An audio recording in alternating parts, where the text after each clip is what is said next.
Yamadalehe. In the province of Yamaraj. In the province of Yamaraj.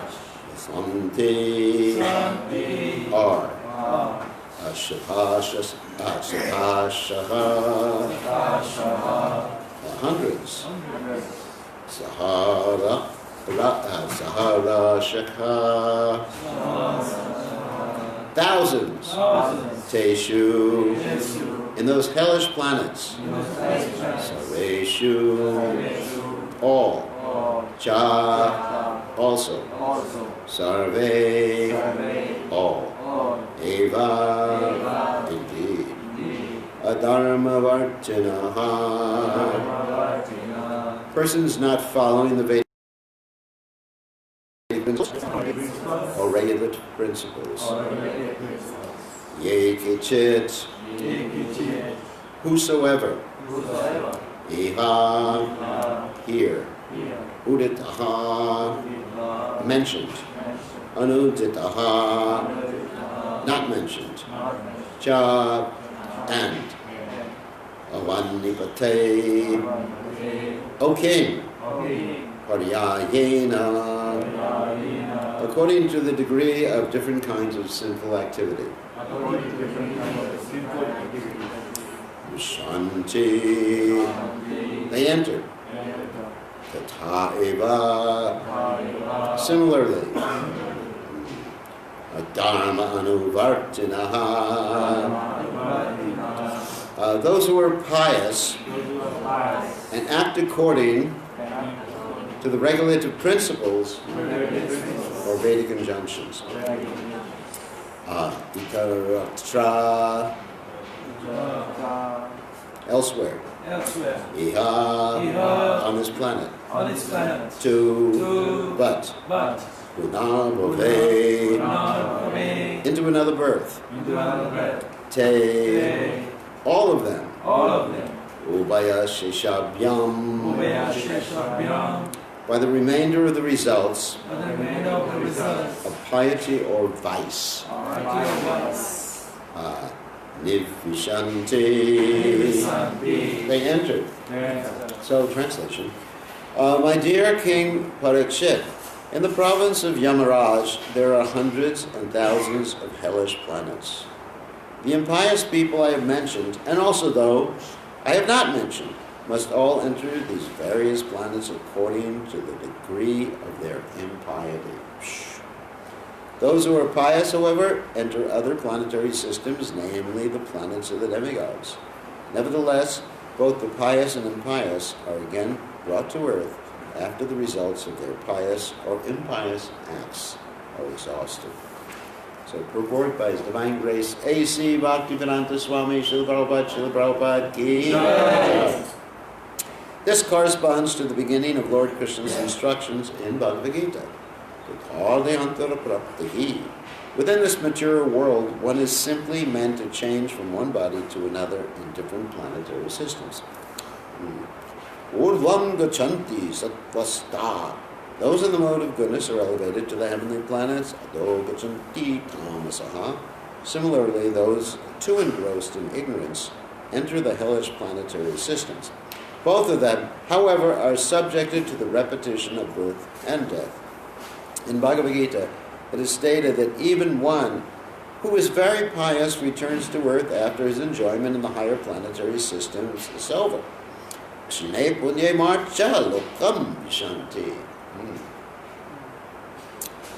That means when your punya is gone, you come back to this planet of death, marcha lokam vishanti. You enter. Therefore, going from one planet to another does not solve the problems of life. The problems of life will only be solved when we no longer have to accept a material body. This can be possible if one simply becomes Krishna conscious, as Krishna says in the Bhagavad Gita in the 4th chapter, text 9.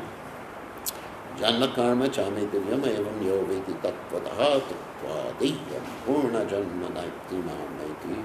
So, one who knows the transcendental nature of my appearance and activities does not, upon leaving the body, take his birth again in this material world, but attains my eternal abode, O Arjuna. This is the perfection of life and the real solution to life's problems. We should not be eager to go to the higher heavenly planetary systems, nor should we act in such a way that we have to go to the hellish planets. The complete purpose of this material world will be fulfilled when we resume our spiritual identities and go back home, back to Godhead. The very simple method for doing this is prescribed by the Supreme Personality of Godhead. Sarva Dharman Parikshasha Mamekam Shadanam Praja. One should be neither pious nor impious. One should be a devotee and surrender to the lotus feet of Krishna. This surrendering process is also very easy. Even a child can perform it.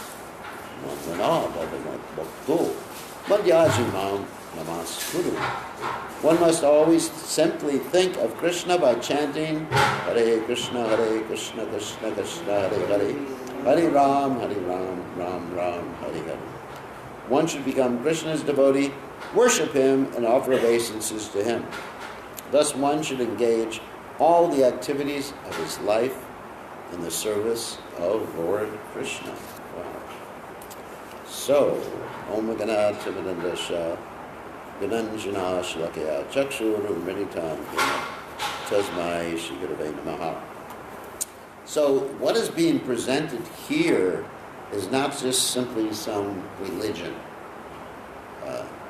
Religion, basically, people have different types of faith, and it changes. Some people are Hindus, some people are Muslims, some people are Jewish, some people are Christians, some people are Buddhists, and whatever. These are different religions. But these details are actually facts.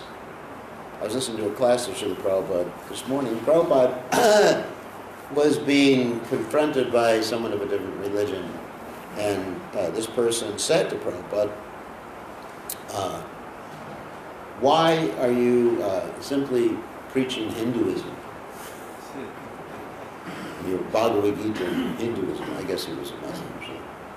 And Prabhupada said, very interestingly enough, quoting from the Bhagavad Gita, Dehino Smanyata Dehino.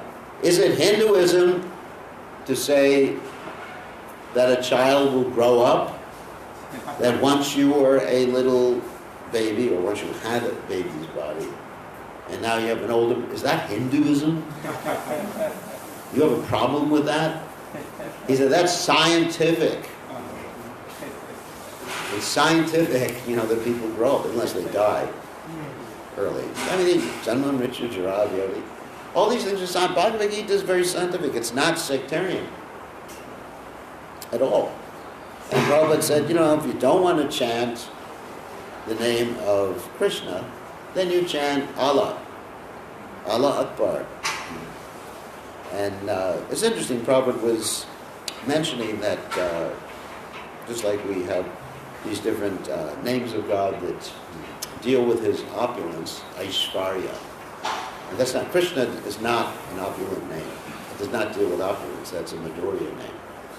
We have opulent names like Vishnu, Narayan.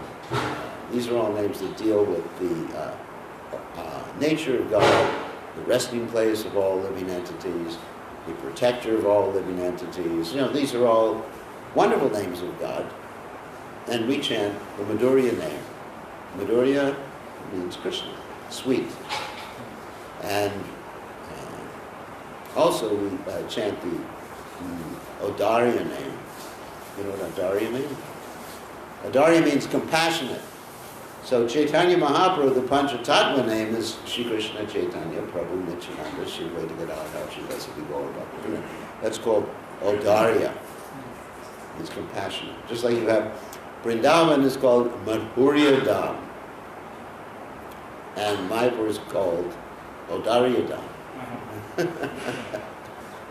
So that's why Mayapur, in one sense, is, I guess I could say, is more merciful than Vrindavan.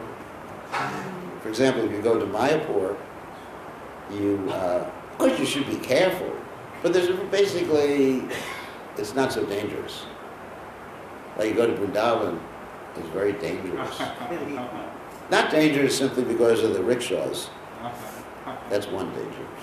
But it's dangerous because all the residents of Vrindavan and Mayapur are great pure devotees, but it's really hard to understand that if one comes from a materialistic perspective. Just like there was a devotee of Lord Chaitanya Mahaprabhu, his name was Jagadananda Pandit, and he was always very critical and angry. Of course, he's a pure devotee because he's an expansion or incarnation of Satyabhama in Krishna's pastimes and Dwarka Leela. So what happened is that there are many pastimes with Jagadananda Pandit, but one pastime is that Jagadananda Pandit brought some sandalwood oil for Lord Chaitanya. And Lord Chaitanya, he said to his assistant, Govinda, I cannot put this sandalwood oil on. I'm a sannyasi. And if I put sandalwood oil on, everyone, it's like perfume basically. Everyone will think I'm a Dari sannyasi. That means a sannyasi who keeps ladies. In India, you see that. It's actually quite common, Like Prabhupada's neighbor would go out and beg in the day as a sannyasi and come back at night and give all the money to his wife. He lived right next to Prabhupada. Prabhupada saw that. So Lord Chaitanya said, I'm not a Dari sannyasi. I'm not going to put this sandalwood on. So just give it to Lord Jagannath. And he said that to Jagadananda Pandit. And Jagadananda Pandit got so angry because he'd gone to so much extent and trouble to get the sandalwood. He took the sandalwood container, which is clay, and he smashed it on the steps. And he says, who said I brought this sandalwood?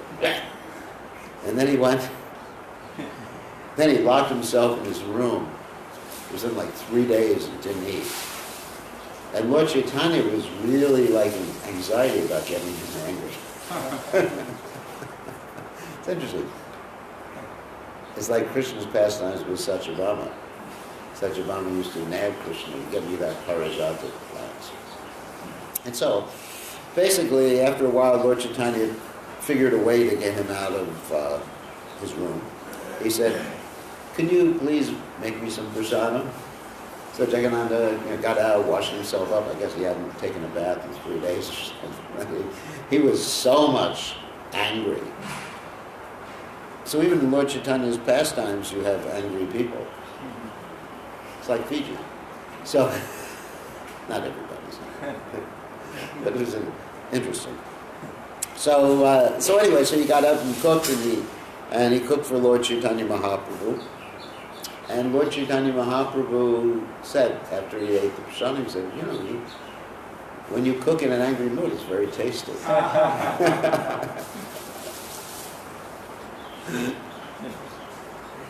Like hot spices, garam masala. So, then, Jagadananda Pandit, he wanted to go to Vrindavan because he was just angry, still was angry with Lord Chaitanya Mahaprabhu. So he was just saying, look, I better go to Vrindavan. He's angry with the Lord. That's interesting. But anyway, that is, for him, that's a spiritual relationship. For us, it's not. And for Kamsa, it wasn't either.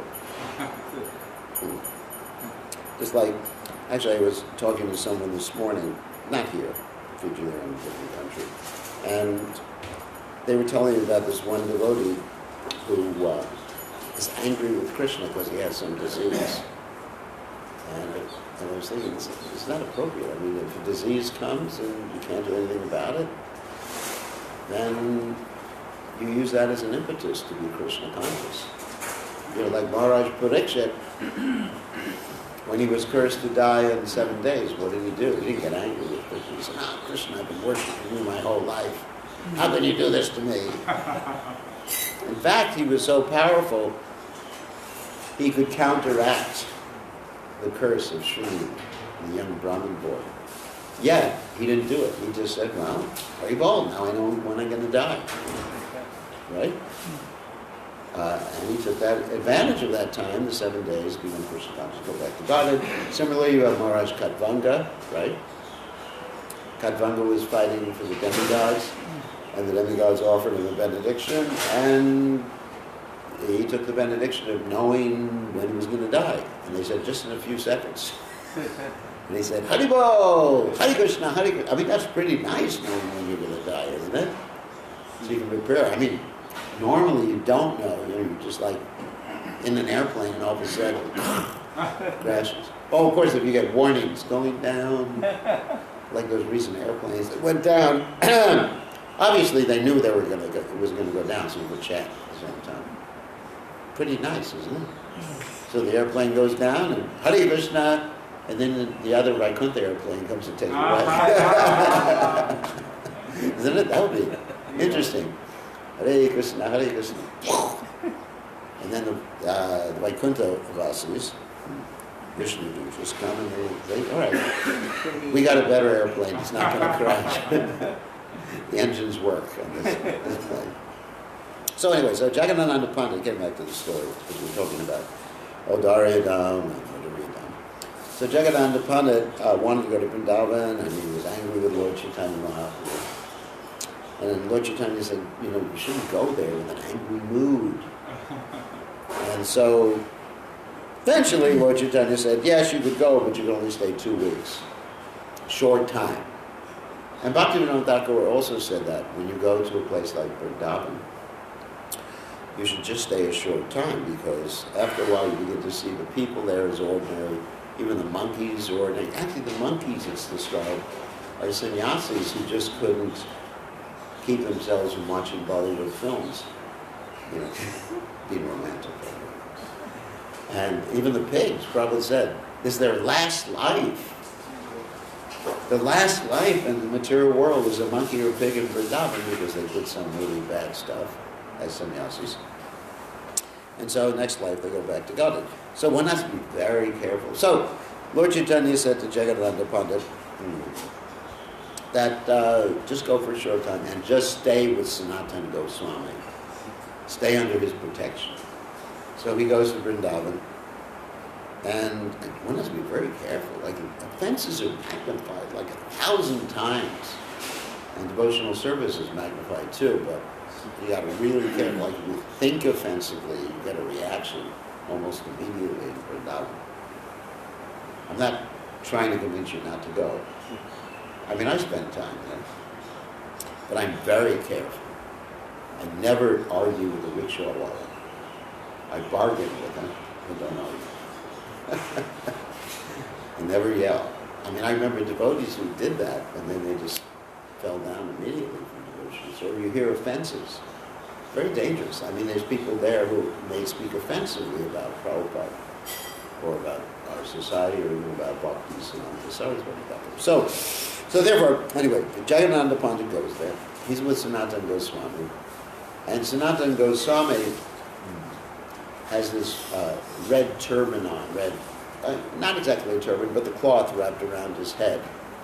And Sanatana Jagadananda Pandit is thinking, oh, this must be a gift from Lord Chaitanya Mahaprabhu. So he says to Sanatana Goswami, is this a gift, a cloth from Lord Chaitanya Mahaprabhu? He said, no, it's a gift from some other sannyasi. And Jagadananda Pandit gets so angry, he picks up a pot to hit Sanatana Goswami. And Sanatana Goswami basically cools him down and says, actually, I just put this on here to see your love for Lord Chaitanya Mahaprabhu. Because Jagadananda Pandit was thinking he should not accept anything else except for a gift from Chaitanya Mahaprabhu. So in this way, anyways, just showing you how one has to be very, very careful when you go to the Holy Mountain. And obviously, when we go to Mayapur, we have to be careful too, but there's much more leniency. Just like when we chant the Panchatattva mantra, there's no offenses. I mean, don't be offensive, but there's no offenses in chanting Panchatattva. So therefore, before we chant Hare Krishna, we chant Sri Krishna Chaitanya Prabhu Nityananda. Shidwaita Gadadha Shivasati Gaura Bhaktivinoda, right? And then we're freed from offenses. But still, you have to be very careful when chanting Hare Krishna. So, anyway, so Prabhupada, getting back to the point, is what we're presenting here is a science. of Krishna consciousness, is what Prabhupada said. And this is objective information. It's not religion in the sense of sectarianism. It's non-sectarian. Like Prabhupada said, religion without philosophy is sentimental, and philosophy without religion is mental speculation. So we have both.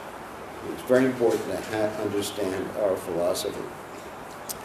So, getting back to this point about changing the bodies, going to the heavenly planets, going to the earthly planets, why does this happen?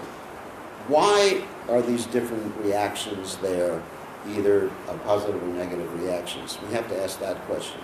Is it that the Lord just gets angry with someone? Let's talk about suffering because of sinful activities.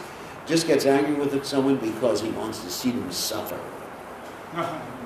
Is that the way the Lord is thinking? I mean, for example, one time actually recently also, I got this tract, that means a small booklet from a Christian group. And the tract says something like, it was called like something, One Life. And it showed this one man who hadn't accepted Jesus Christ in his heart, in that one life. And because of that, he went to hell. And he's in the fire, and brimstone, and whatever, pus, and mucus, whatever else is happening in hell, according to the Bhagavatam. I mean, we believe in hell also. And he's saying, God save me. And God says, you blew it in this one lifetime. So suffer eternally. You know, if God was like that, I'm not going to worship him. Because that particular type of God is cruel. I mean, he's like Hitler, basically. I'd rather worship Raman. I mean, he's kind of nice. You know, if you make friends with Raman, you know, I'm sure he would, because I'm a Brahmin, he would treat me nicely. Give me nice turuka and everything to eat, right like that. To Lanka. He'd give me Lanka.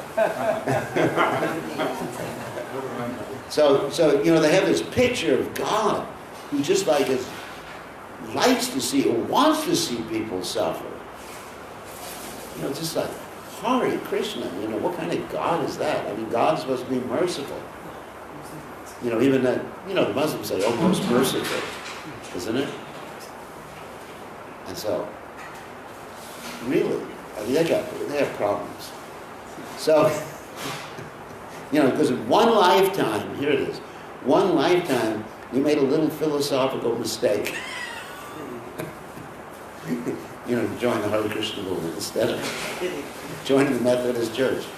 What, you know, and so for eternity, you suffer because I'm looking at it from their point of view. This is not my belief. So for eternity, you've got to suffer for one mistake you made. It's like you go to school. It's like going to school, okay, and you fail a test. Okay, that happens sometimes. And the teacher says, you can never come back to school. We're going to lock you in prison for the rest of your life because you failed one test. Oh my God. What kind of teacher is that? And so God is even worse than that sort of teacher, according to different so-called religions. But the reason for the punishments, first of all, you got to have many lifetimes. The soul is eternal. Vijayate mriyate bhakatachin. For the soul there's never birth, nor death, nor having once been, does he ever cease to be. He's unborn, primeval, and is not slain when the body is slain. He's not burned by fire, withered by the wind. I mean, this is science. You know, where do you find that information in any other scripture? Right? What's the nature of the soul? What's the nature of God? Sambandha. What's the nature of the material energy? Bhagavad Gita, Sambandha, Videya, Prayojana. We have all these very scientifically described. So the reason, getting back to the point, the reason that God has these punishments is not so that you'll suffer because you're a bad boy or a bad girl. Like when I was young, my mother would say, "You have been a bad boy. I'm going to make it so you can't sit for a week."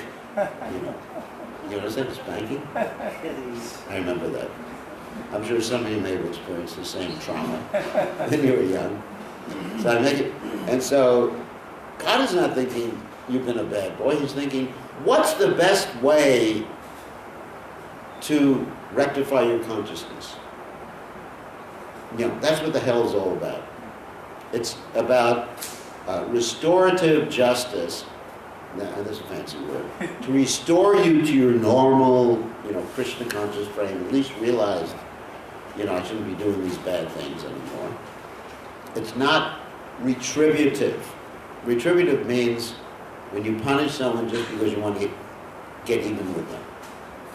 We say that so many times, that someone does something to you and you really want to see them suffer.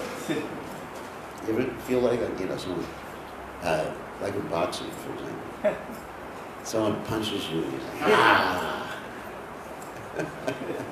He said, I'm going to get you now. Boom! Nothing cool that. Actually, it's hard to be a Brahmin when you're a boxer. And it's hard for me to imagine how it would be. Peace, Shanti. Please excuse my fist. I didn't mean it. It's definitely not a brahminical activity, is it? So anyways, so God, He's using the least painful means to bring you to the right consciousness. And all this suffering that the living entities experience in Yamaraj's planets are actually due to their attachment to the material, to the subtle body. All the suffering we have, and this is what Buddhism teaches, suffering is due to attachment, right? And so if you're not attached, you don't suffer. Even when the body, let's say, forget about hell right now, let's say in this lifetime, you're suffering some disease, or toothache, or whatever like that. And it's because you're attached that you're suffering. So you give up the attachment, and the suffering goes away.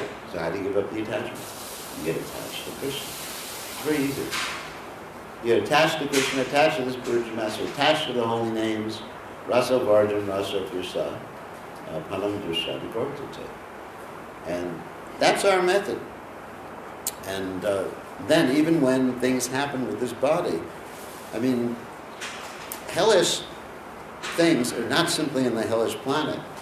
Hellish things are in this planet too. You can go to the hospital and see people suffering. We're visiting devotees or people that's suffering there. It's hellish. People are screaming in pain. And even Prabhupada one time said, when he was asked if he believed in hell, he was in London, he said, yes, London is hell.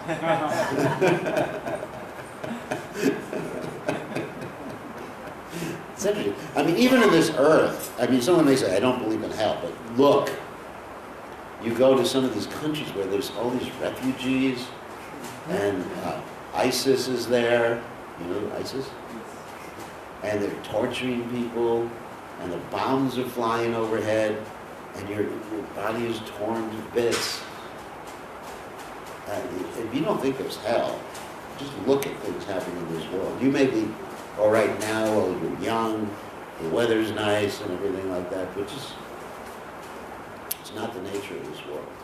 The nature of this world is super duper. So anyway, all these different things, happiness, distress, hell, heaven, these are all meant to ultimately bring us, it's all arranged by the Lord, to bring us to the point of understanding Ukaliyam Ashashvatam.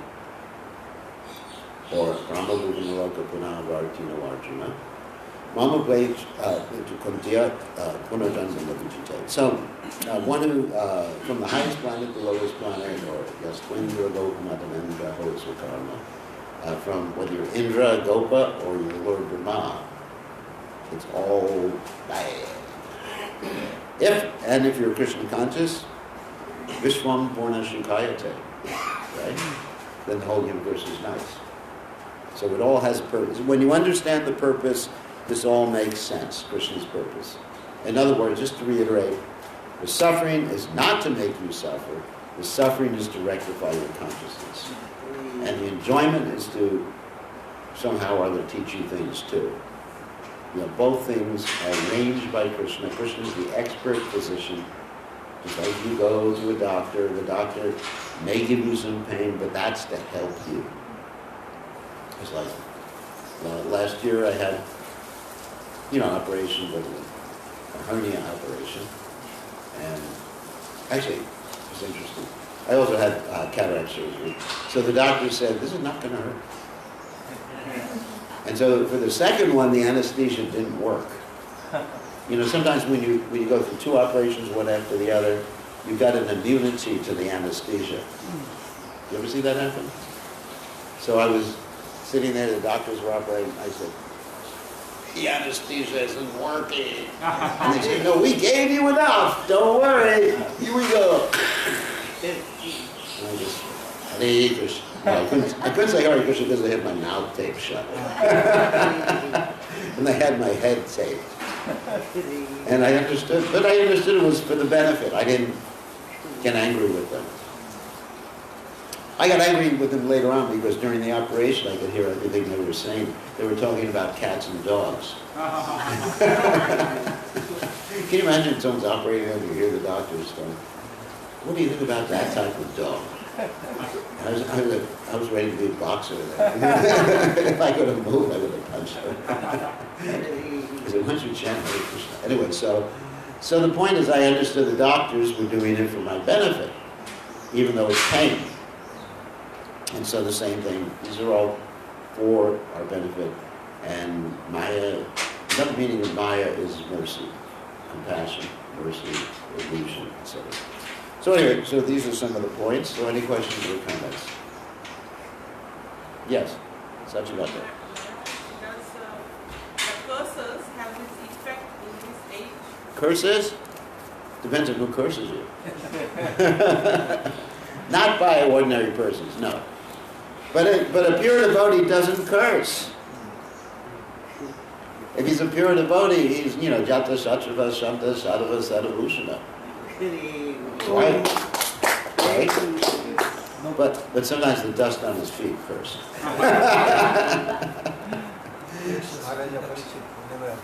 Yeah. Yeah, he could have cursed, counter cursed. A devotee doesn't curse. Why? Why? I mean, yeah, a devotee isn't curse someone. The devotee is compassionate. What? Yeah. Yes, he's Krishna. He sees Krishna behind everything. I mean, Dharma the Bull, he was a personality of religion. He didn't curse color. So, if someone's cursing, guess what? There's something in Australia called a boomerang. You know what a boomerang is? It comes back to you. So, I wouldn't worry about it.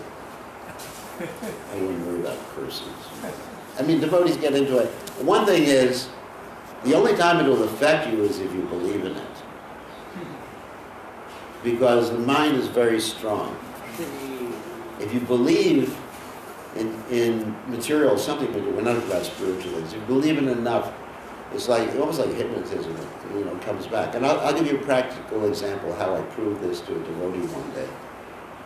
I told the devotee, I'm going to show you how the mind's very strong. So I told the devotee that I've been trained up in voodoo. You know what voodoo is? Witchcraft. So I said, I've been trained up in voodoo. And I'm going to show you something, how expert I am. So I took a little, I guess it was like a cushion like this. I said, now I'm going to do some mantras so this becomes you. I said, this is you now. Shanti, Shanti, whatever. Whatever. And he was believing it. And I said, give me a pin. And I'm going to stick you with a pin.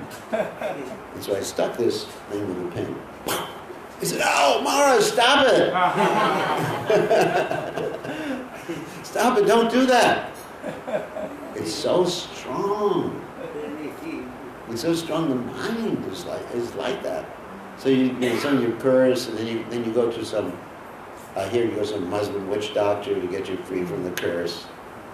You know, just like because you believe in it.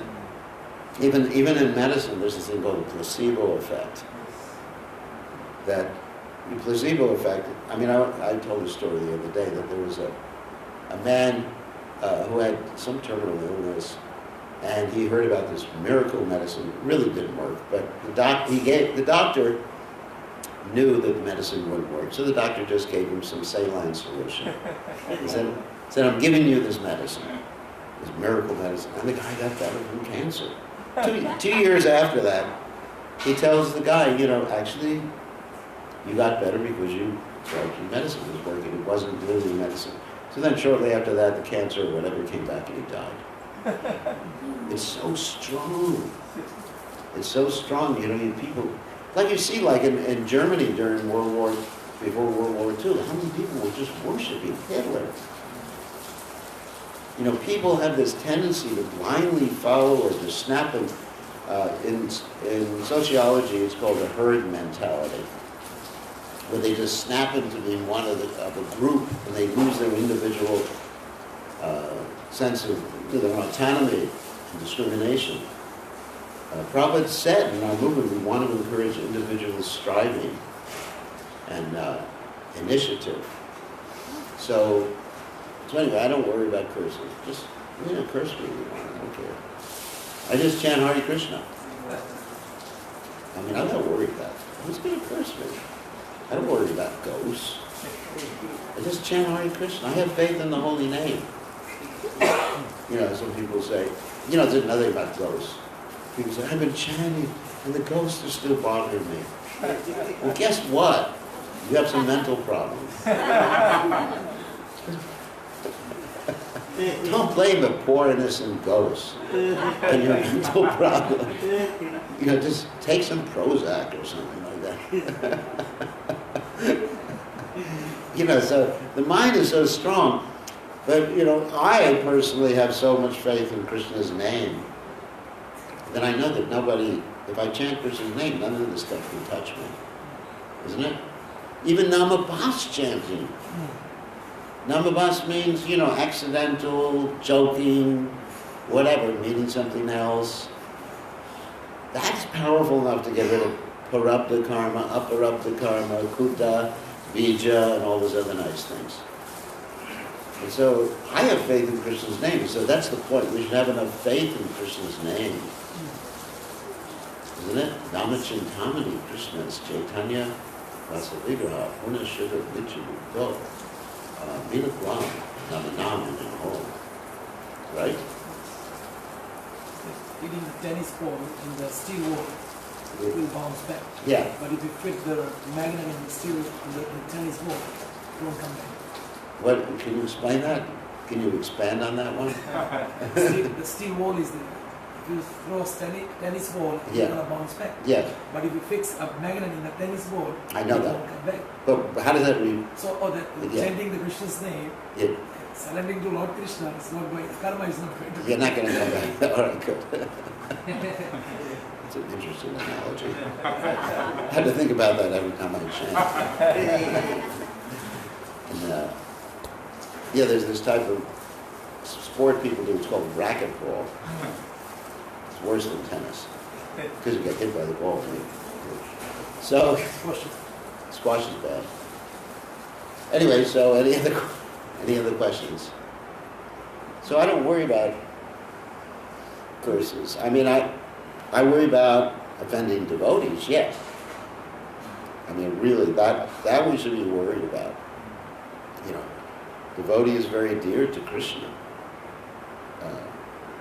Krishna is like Krishna's son, daughter,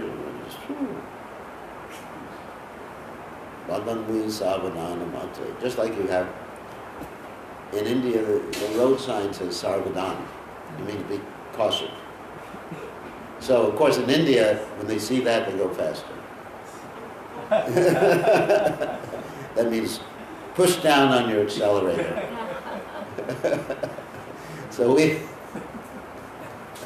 The red light means go. Isn't it? Means go faster, so you can go through it. So anyways, Bandhan means Savadhananta. So we have to be very cautious around Vaishnava because we don't know who we're dealing with. Even someone who just joined the movement, if they're just chanting Hare Krishna, we just offer respects in our mind, isn't it? That's what Rupa Goswami says. What's that? Krishna, yes, Manasivit. Yeah.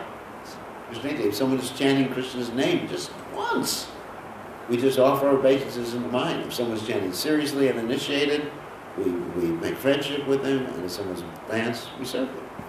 We have to be very careful with Vaishnavas. That's the curse I would worry about. But, some guy coming around and voodoo, or, you have so many witchcraft here, You hear this from devotees all the time. Oh, my family has cursed me. They called up a Muslim witch doctor. Haven't you heard that before? And he's cursed me. I just chant Hare Krishna. And if you really get scared, then just chant prayers to Lord Nrsimhadev. And you really get scared, then you go to Mayapur and do an offering to Lord Nrsimhadev there. So, what? In the Indian mythology, if the cat crosses you, I know. they feel it, but the cat never thinks that he crossed me. But Well, actually, in Indian mythology, it depends on what side of the road the cat crosses from. It's actually very specific. Like a deer crossing on one side means this, a deer crossing on one side, another side means that. For a man, if your right eye is blinking, that means something auspicious is going to happen. Left eye is something inauspicious. So sometimes I have a twitch, let's say my left eye, I just go, oh, Hare Krishna, Hare Krishna, Krishna Krishna, Hare Ram, Hare Ram, Ram Ram, Hare. And then when I got a twitch in the right eye, I say, oh, everything's all right.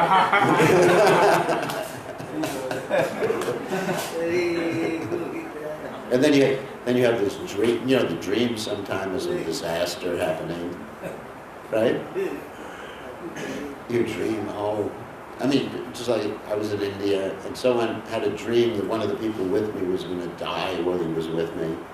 And so they wrote me a letter, email, I just dreamed that so-and-so was going to die while he was with you in India. And it didn't happen. I said, because I wasn't going to tell the person, because the person would actually, it can happen. It's a self-fulfilling prophecy. If I tell you, today you're going to get run over by a car or something like that, it may happen because the mind is very strong. Don't be controlled by the mind, control the mind. Mind is the friend of the conditioned soul and his enemy as well, but don't control the mind. sometimes devotees, they call me and they have seen a dream. Yeah. And they say, not a good dream. Yeah. Then I have to say, no, that means it's really like a long life. Yeah. It also means that you may be suffering or enjoying a particular karma in the dream rather than doing it externally. Let's say if you have a dream that you get killed, that means you may have been meant to be killed if you were not a devotee. So your Prabhupada said that you're actually getting your karma in a dream instead of externally. So we don't worry about these things. And let's say we have a dream of the spiritual master, that's kind of nice. And he tells us something, we should verify that with the other devotees. So, I had a dream, my spiritual master told me I should migrate and go to Australia. And then the spiritual master comes and says, what happened with so-and-so? Well, you told him in a dream he should go to Australia. Meet him in Australia. Why are you here? Guru Maharaj, you gave me an instruction to go to Australia. I said, I did not give you an instruction. That was Maya Guru. So we have to be careful about dreams. Dreams and curses and power of suggestion and all these things. Just, chant Hare Krishna, be practical. And if you get sick, go to a doctor. Just be practical. Some devotees say, I'm not going to doctors, I have, whatever. you know, I have an infection in my finger. I'm not going to, well, go to the right doctor. You know, the right doctor. You know, I'm not going to the doctor. I'm just going to chant Hare Krishna, depend on Krishna. Hare Krishna, Hare Krishna. No, go to a doctor. You know, Krishna consciousness is common sense. It's not like, you know, some mystical thing. Isn't it? You have to be practical. Yeah. Okay. I think we have to end, right? Just saying, we have to go to Bali's place pretty soon. We have all these ceremonies to do today for his children, right? We have Namakarana, and then what they call the Hati, which means giving the chalk for going to school. That's the Bengali way to do it. I have all the mantras ready. It's nice, isn't it? So these are all samskaras for children. And we have samskaras for old people too. Are there any samskaras for old people? No, not until they die. The last one is on Jayasti. There's none like when you're 70 years old, you get a samskara or anything like that. Too bad. No, it's called Vyas Puja. All right. What? They're all retired. Retired. Retired samskara. Playing golf samskara. All right, on that happy note, all glory is to Srila Prabhupada, Ki Jai.